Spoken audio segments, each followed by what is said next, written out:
Now, I'm not the only person whose Christmas was ruined by Screen Test, the interactive DVD game. We've had a couple of texts. I bought Screen Test, and it ruined my Christmas. It's got 9 hours left on eBay. I've never heard of Pork Chop Hill or the Mod Squad. My sister forced me to play that game. It was rubbish. There we go. So, but I'm trying to basically share my pain with you about this terrible game, Screen Test, and we're going to play it now live on the radio so that you can experience just how completely impossible it is. So, are we ready with the questions there, Adam? Yeah, I feel like I should have some music, like Michael Rod style music. So, basically, I can guarantee that none of you callers, Adam, Jessica, Jason and Neil, who are holding on hopefully to play, no, you're just not going to win. I mean, this is the most impossibly stupid quiz game ever released. But we'll give it a shot anyway, and if you do win, you will win the actual game. So I played the thing from film 90. Better late than never. You're going to have to take it off now, because you've got the callers. Because it's films. Adam, the caller. Are you there, Adam, the caller? I'm there, I'm ready. Hello, Adam, well done. Are you poised? I'm poised on the edge of my seat, I'm ready. Are you a film buff? Well, it doesn't sound like it matters for this game, really. It doesn't, no. You'd have to be the most... You should basically have had to not left the house for hundreds of years and just watch the world's worst MGM films. So here we go. Here's your question, Adam. Listen very carefully. Okay. What happens next in this scene from American Ninja 2? Okay, obviously that's quite an unfair question, but I'll describe what you see.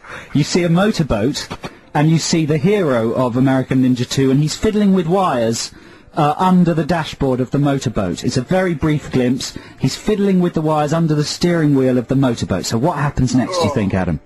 Anybody's guess. A low-flying helicopter zooms very, very low over the speedway. Right, and that's it. Doesn't decapitate him, Catch-22 style, no? I think him being the hero, it just might be a bit disappointing. I think it's just going to go straight over, maybe some kind of heroic look up, I don't know. So you think the answer is, a helicopter passes close by? You think that's the kind of thing? Okay, well, let's hear what happens in American Ninja 2. Armstrong fixes the boat. Wow.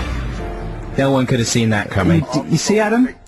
I didn't see that coming. What a hell of a film as well. What a movie. Do you remember the moment when Armstrong fixed the boat from American Ninja 2? It's funny, because now that you've said it, of course, I do in fact remember the moment when Armstrong does indeed... It's a classic moment. Adam, thanks very much for your call. Sorry you weren't victorious there. Now, have we got someone else who wants to play? We've got Jessica. Jessica, are you there? Hello. Hello, Jessica. Nice to speak to you. Thanks for calling in. Are you feeling confident? I'm okay. Let's give her a question then, Adam. So listen carefully to this, Jessica. In Making Mr. Right, Frankie puts on lipstick in her parked car. What happens next? Now, you know what? I have seen Making Mr. Right with John Malkovich, isn't it? Jessica, have you seen Making Mr. Right? No. Have you ever heard of it? No. No. Okay, well then you're the perfect audience for Screen Test. It's about Malkovich is a robot, isn't he? Yeah, he's the perfect man. He's the robotic perfect man. And he sort of snogs a lady. So the lady's putting lipstick on in her car. What happens next in this memorable moment from Making Mr. Right? Jessica, guess. She slips and it goes all over the place. The makeup slips, like she draws lipstick across her cheek. Something like that, I don't know. Oh dear, let's hear the answer. Ulysses pops up from the back seat. Of course. Of course. I don't know why you didn't get that. Huh? The Ulysses pops up from the back seat. Oh, everyone was talking about that back in 1983. Have you ever been to the cinema, Jessica? Ulysses pops up from the back seat. Maybe you better buy an easier game next Christmas then, Joe Cornish. What, Jessica?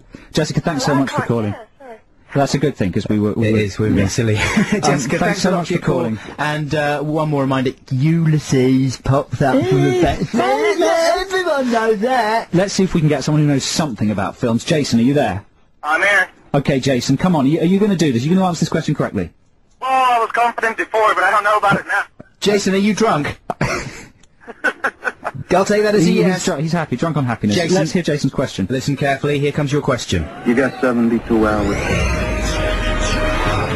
In Making the Grade, Dice gives Eddie 72 hours to repay him. What happens next? Come on, Making the Grade. That's a classic.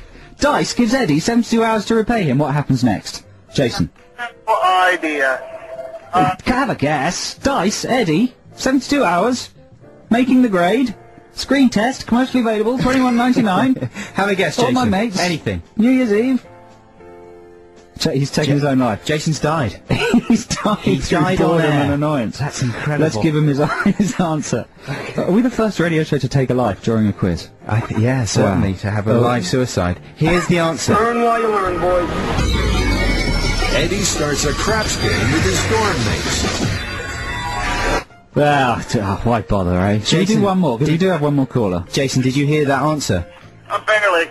Eddie starts a crap game, you lunatic. I can't believe you didn't know that one. Thanks so much for your call. Now, have we got one more caller? Yeah, one last question. Neil, are you there?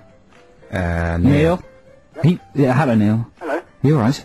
I'm fine, thanks. And do you think you're going to get this question right? I'll give it a go. Good one. Okay, you're a fan of the film. What's the next film? Is it Youngblood? I think it is. Do you know the film Youngblood with Rob Lowe very, very well? No, I don't. Good man. Here's a question about it. You gotta learn to survive on the ice. Dean's brother teaches him how to hit a punching bag. But who teaches him how to fight hockey style in Youngblood? Very, very good film. Very memorable. I remember every detail of Youngblood. That sounded like Tom Cruise at the beginning there. I think it was. I don't know who's in Youngblood apart from Rob Lowe. Neil, what's the answer to that one? Who teaches him how to do or whatever? Tom Cruise? Flailing, grasping at some. Just repeated the last words he heard, spoken by a human. XFM? Well, let's see if you're right. His father. Of course! Mr. Blood. Mr. Youngblood Senior. Dr. Blood. So people who've just tuned in, we haven't made these questions up. These are questions from a commercially available game, Screen Test. It's a movie quiz, DVD quiz game. It ruined my New Year's Eve. And, just don't buy it. It's stupid. How would they let it leave the factory? How cynical do you have to be? Well, listen, Neil, thanks very much for taking part. Thanks very much indeed to Jason, Jessica and Adam. We should give one of them the game. Well, who did you like best out of them all? I really liked them all very much. I think Adam. Because he's got your name. Yeah, because I love everyone called Adam because I love myself. Okay, Adam, the first caller, you're going to get the Screen Test game, and I advise you just to pop it straight in the bin.